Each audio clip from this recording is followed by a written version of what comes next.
Today we're talking with Phil Shapiro, who you've seen all over the place on Phosphorus, and he's a cool dude, and we have some things to talk about. Let's start out, Phil, with let's get to know you.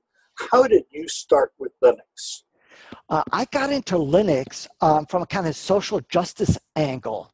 A colleague of mine in the Arlington Public Schools is a computer science teacher, Jeffrey Elkner. He was really interested in the rights of tenants. And so there was a tenant support group, and he was doing Linux with this group and teaching them stuff. And I got really interested in that. And I volunteered with him. And that was my entry to Linux, was kind of from the social justice angle. Okay, and now you work in a library in Montgomery County, Maryland, right? That's right, yes. I'm at a public library that offers 27 Linux stations, and I help the youth and adults use those computers. We're open 7 days a week. And do they have problems with Linux or not? The folks come by, use the computers. They don't even know they're not in Windows. They use LibreOffice. They use Chrome and Firefox. They just get what they want done, and they leave. And they're just happy to have a reliable computer system working for them. No problems printing or anything? Nope. Do many of them do things like this kind of video chat on them? No, so we don't do video conferencing because it's a shared room. But sometimes people will bring their own laptop and they'll do some Skype, like for a job interview. Right. Yep. Okay. And you are the man. You run the computer lab there? Yes. Is it fun?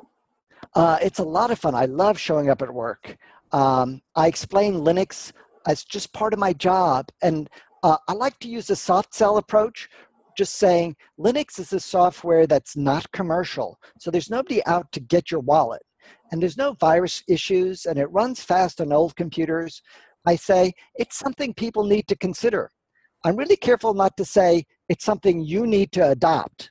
I say people should consider it. I say I think it would make it a better world if more people tried it.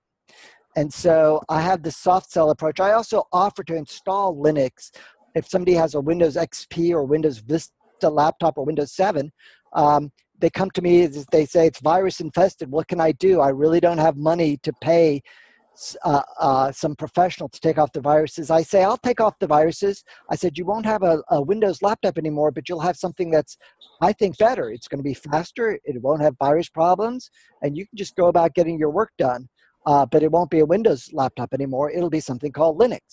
And I say, by the way, you get free tech support here at the library because you have a friend at the library. So I love the shirt. Oh, I love it.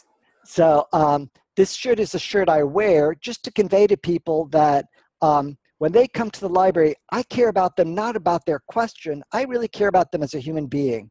And I try and promote that trust. People come to me and they say, I've just been evicted. I say, okay, let's think about it. What's your strategy? What can I do to help? Like, I'm not paying your rent, but there might be things I can do to help. And so I go to bat for people in different ways. And you actually do help them, don't you, sometimes? Manage to. I do. I mean, sometimes people who were falling on tough times, they come to the library and they say, I need to take you out to the parking lot because I want to show you the car that I bought since I started my new job. And this is somebody who was evicted, ended up getting a newer car and back on their feet. Made me feel great. Okay, and that's cool stuff. Now, I'd just like to point out to the viewers here that this is not the case with everybody at every library. Phil Shapiro is special, okay? That is kind of true. It is kind of true that I have the flexibility in my job where I'm able to have conversations with people in an unrushed way. And so I might not be your typical library staffer, but I feel lucky that I'm able to help folks who come to the library. I mean, people come to the library for a purpose. I like to figure out what that purpose is and sometimes surprise them that their purpose is important to me as it is to them. And you know, folks, if you know somebody who runs a library or library system, you know, what Phil's talking about is really someplace I'd really love to see your library go to, and also the Manatee County Public Library where I live, which has Jonathan Sabin, who is also known as the sidewalk astronomer and does telescope viewings every month. So he's kind of like Phil, but more astronomical, more of a star. Now, just to show that this is not journalism, but two friends talking, I'm going to ask Phil a question that he suggested I ask him. Full disclosure, we're friends. This is not, you know, hard hitting. This is not 70 minutes. So he says, and I ask, how can open source enthusiasts become better advocates for open source? Robin, that's a great question. Amazing. It's an amazing question. I think there's two parts to that. If you believe in open source and you want to become a better advocate, I think there's two parts to it.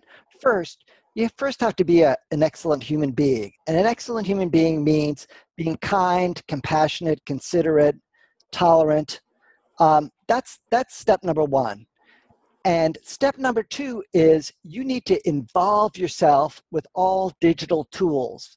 And that means sign up for an account at Hacker News, and you can vote up stories on Hacker News, leave supportive comments on YouTube videos, read and participate in Slashdot, and just generally look for ways to add your little piece to the big puzzle called life. And I'm not seeing that with a lot of open source enthusiasts, people who are constantly looking for their way without spending money, just a little bit of your time, a little bit of your caring to participate and subscribe to a YouTube channel. You know, when you subscribe to somebody's YouTube channel, it doesn't take away anything from you. You're not even required to watch their videos, but you are sending them a signal that there's one more fan out there. So on my YouTube channel, I have about 1,000 subscribers. Okay. That's not a big number, but everybody who subscribed to me sent me a little signal that they valued what I was making. And Wow.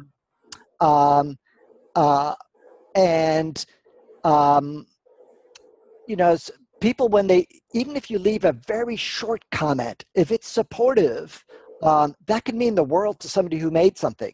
Like I sometimes work on a project for 10 or 20 hours. And if somebody leaves just a one sentence, a little supportive comment on a YouTube video, it just means a lot to me. It means that somebody out there likes it. And that's my incentive to work on something else. So I encourage all open source advocates to be spending time thinking, what is your role in supporting others open source advocates? How can you help spread the word, so to speak? I try to do that, and I'm sometimes I'm self-critical because I'm not doing enough. For example, I'm on Twitter, but I don't use Facebook. I'm just not a fan of Mark Zuckerberg and his whole empire. But I sometimes am self-critical and saying, Phil, are you cutting off your nose to spite your face? Maybe you should be doing more open source advocacy on Facebook. Even though that's not your preferred tool, maybe you need to have some presence rather than no presence. So I think being self-critical is good. You know, each of us need to do that. Let's point out one thing. I'm not self-critical for you or me, but right. People should read Phosphorus. Yes. And when they see something like this or any other story they like, they should share it on Facebook and Twitter. Yes, Facebook, I said. Right. Twitter and LinkedIn, Binky. No, LinkedIn, that's what it is, not LinkedIn. Binky. Right. Get them confused. Binky is the Grim Reaper's horse. That's, well, you didn't know that? That's the name of Death. You know, Death. Bale writer. Didn't you know his horse's name was Binky? Did not know. Oh, well, some people are Terry Pratchett fans and some are not. But anyway, Terry Pratchett, Linux, do the two have anything to do with each other? Yes, but only in a scattered way. But anyway, yes. I got to agree with you with Christine and Phosphorus.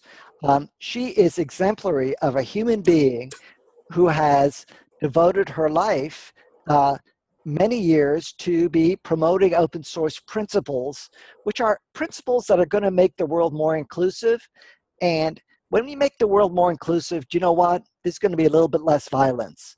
And that might be good. You know, a little bit less violence, a little bit more inclusion, a little less stress. These are all attainable goals.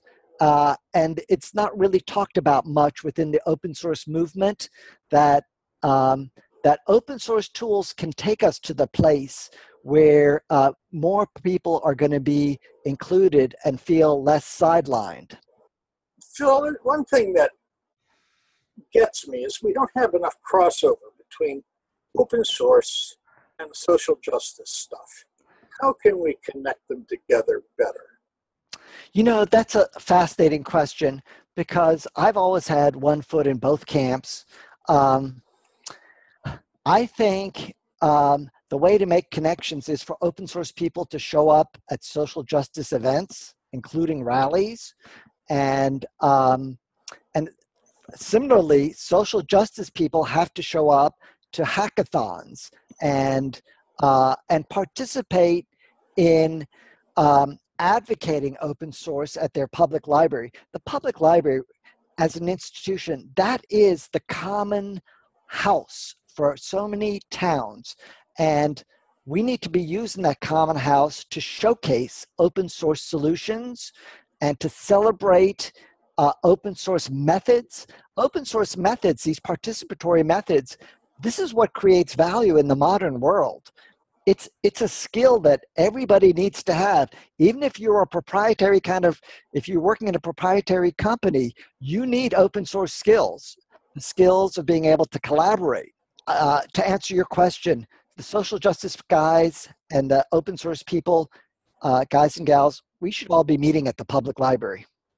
We should all be meeting. We should be using the meeting rooms there, sharing ideas, cross-pollinating, writing books together, doing book reviews. If you follow me on Twitter, you'll see I do quite a lot of social justice book reviews. And it's part of my brand, so to speak.